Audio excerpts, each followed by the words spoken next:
Hello friends, welcome back to my channel. This is your friend C A Sangeeta.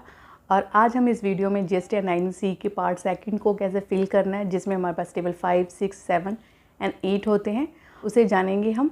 Part second में हम annual turnover का growth level पे और taxable level पे reconciliation करते हैं, और जिसमें हम audited financial statement with turnover declare in annual return के साथ रिकन्सिलेशन करते हैं। और रिकन्सिलेशन करने पर अगर कोई डिफरेंसेस निकल के आते हैं तो इनका रीज़न रिपोर्ट करते हैं।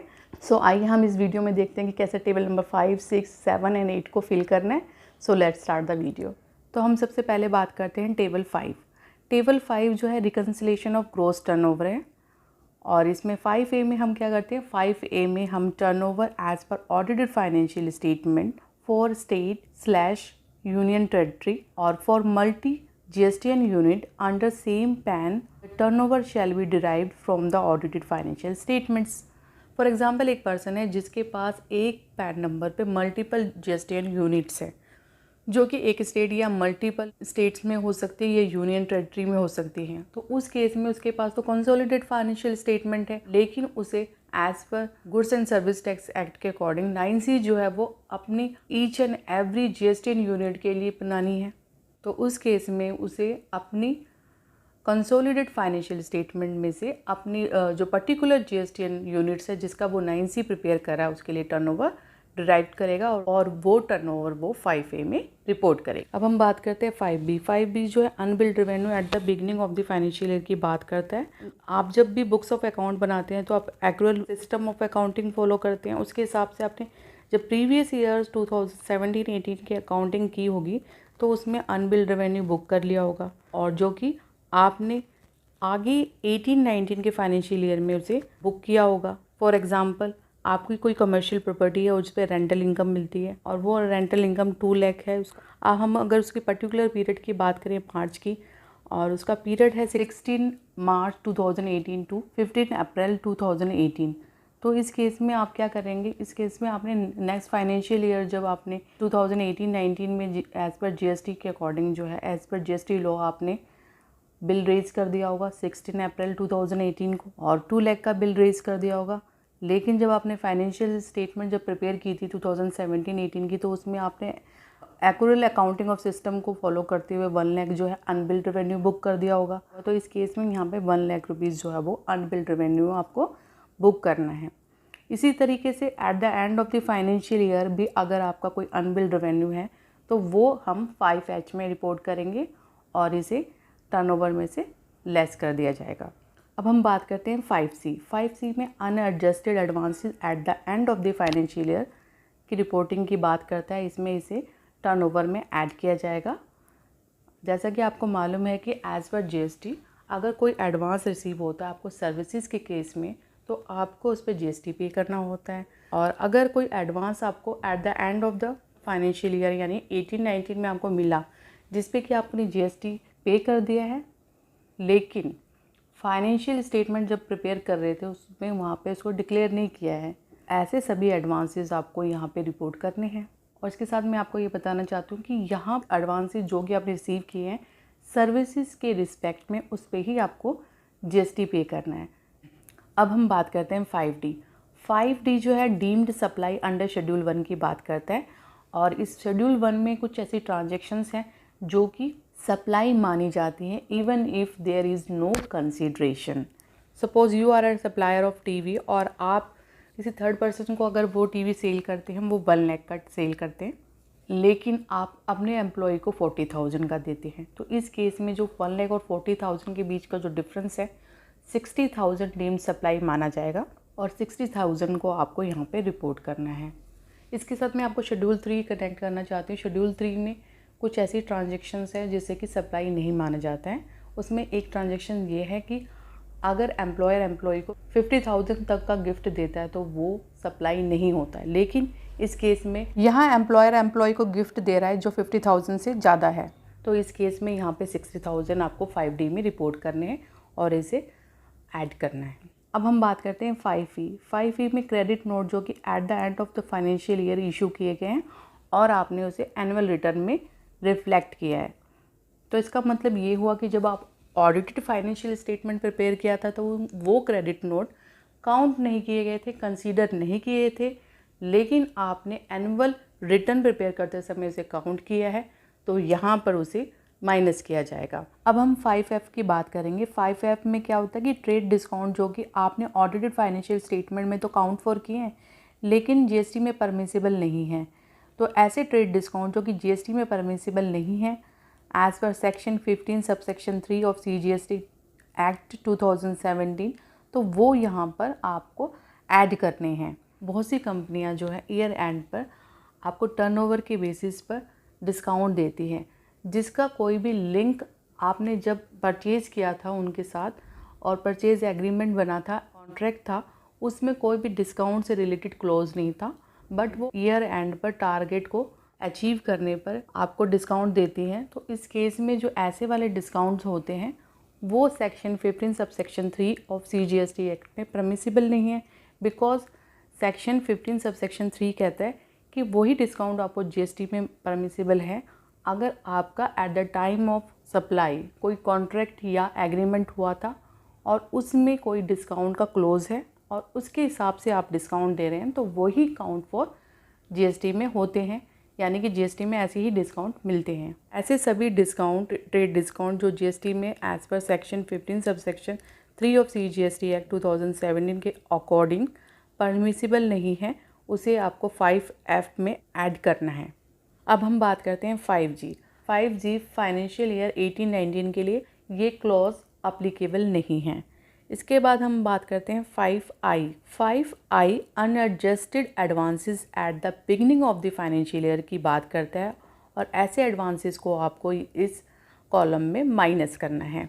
यहाँ पर ऐसे सभी एडवांसेस जिस पे कि जीएसटी आपने पे नहीं किया है और उसे जो है आपने ऑडिटेड फाइनेंशियल स्टेटमेंट में एज ए रेवेन्यू रिकॉग्नाइज किया है, उसको डिक्लेयर करना है। अगर कोई एडवांस आपको 30 जून 2017 तक रिसीव हुआ है जिसके पर सर्विस टैक्स, एक्साइज या वैट जो भी अप्लीकेबल था आपने उस पर लगाया और की जो सप्लाई है फाइनेंशियल ईयर 18-19 में हुई है जिस पे जीएसटी नहीं पे करना है और उस वाले एडवांसेस को आपको यहाँ पर 5I में रिपोर्ट करना है। अब हम बात करते हैं 5G। 5G में credit note counted for in audited financial statement but not permissible under GST. तो इस टेबल में ऐसे क्रेडिट नोट जो कि ऑडिटेड फाइनेंशियल स्टेटमेंट में आपने अकाउंट फॉर किया है बट जीएसटी में परमिसिबल नहीं है, ऐसे सभी क्रेडिट नोट्स को यहाँ पर 5J में आप रिड्यूस करेंगे। फॉर एग्जांपल फाइनेंशियल या कॉमर्शियल क्रेडिट नोट जो कि आपने ऑडिटेड फाइनेंशियल स्टेटमेंट में अकाउंट फॉर कर रखे, तो इस केस में अगर इस तरह के कोई क्रेडिट नोट हैं तो वो आप 5J में दिखाएंगे और उसे रिड्यूस करेंगे। अब हम बात करते हैं 5K। 5K में आप क्या करेंगे, adjustment on account of supply of goods by SEZ unit to DTA unit, यानी कि SEZ यूनिट जो है वो DTA यूनिट को कोई सप्लाई करती है तो उसके अकाउंट में जो एडजस्टमेंट होगी वो आप 5K में दिखाएंगे और इसे रिड्यूस करेंगे। तो ये स्पेसिफिकली उन टैक्स पेयर्स के लिए एप्लीकेबल है जो कि SEZ यूनिट में है। 5L में आप turnover for the period under composition scheme को यहाँ पे रिड्यूस करेंगे। अगर कोई रजिस्टर्ड पर्सन ने फाइनेंशियल ईयर 18-19 में कुछ पीरियड में कंपोजिशन स्कीम में रहा है और उसके बाद उसे ऑप्ट आउट कर दिया है, तो इस केस में उसे GSTR 9C प्रिपेयर करते समय 5L में अपनी कंपोजिशन स्कीम के अंदर जो भी उसकी टर्नओवर है यहाँ पे रिपोर्ट करनी है। ऐसे टैक्स पेयर को अपनी GSTR 9 और 9A दोनों प्रिपेयर करनी है। अब हम बात करेंगे 5M। 5M में adjustment in turnover under section 15 and rules there of.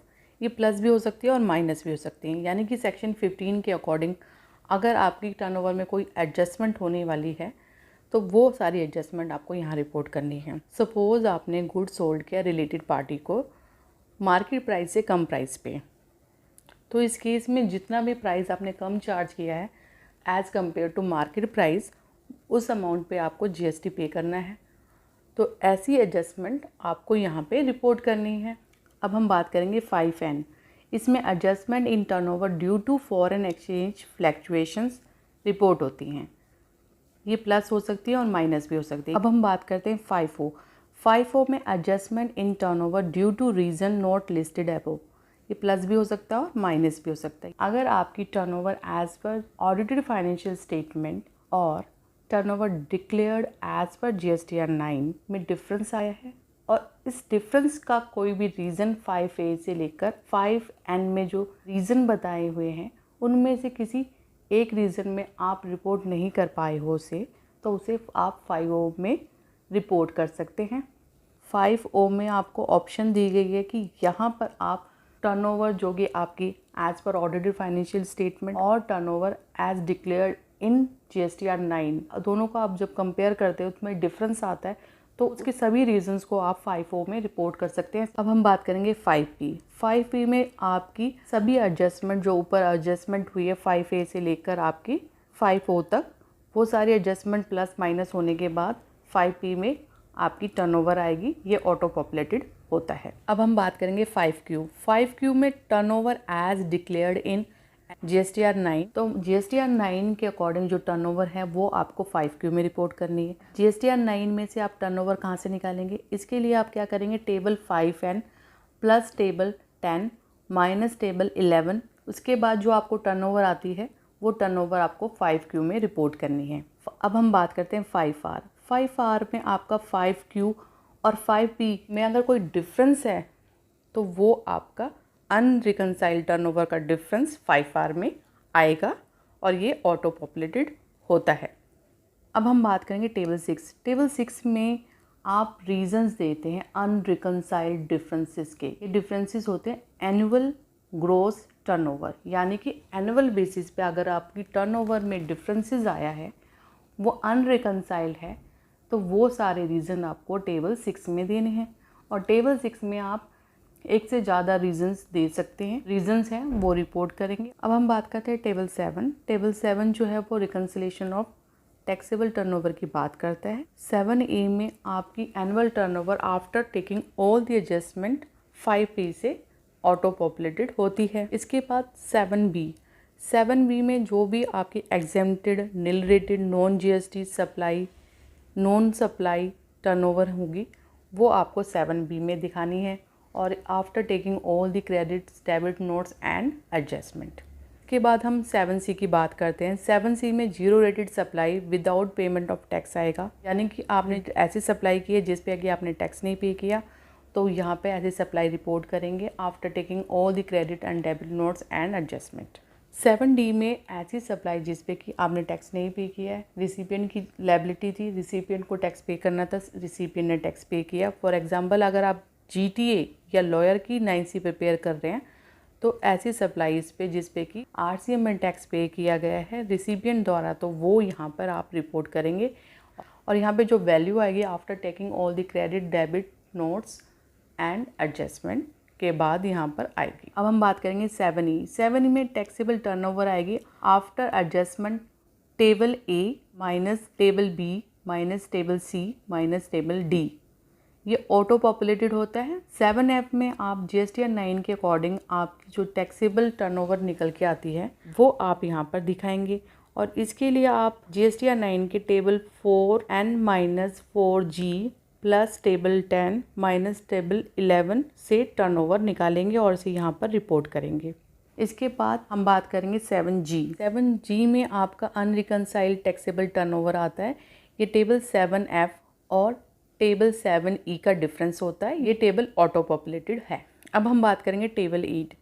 Table 8 में आप reasons for unreconciled difference in taxable turnover report करेंगे, यानी कि आपकी taxable turnover as per audited financial statement और taxable turnover declared in GSTR 9 में कोई डिफरेंस होता है तो उस डिफरेंस के सभी रीजंस आपको टेबल 8 में रिपोर्ट करने हैं और टेबल 8 में आप सभी रीजंस रिपोर्ट करेंगे on account of taxable turnover. I hope कि आपको अब टेबल 5, 6, 7 एंड 8 को कैसे फिल करना है ये समझ में आ गया होगा। अगर आपको मेरी वीडियो अच्छी लगी है तो मेरी वीडियो को लाइक कीजिए, मेरे चैनल को सब्सक्राइब कीजिए और इम्पॉर्टेंट लगे तो आगे शेयर भी कीजिए।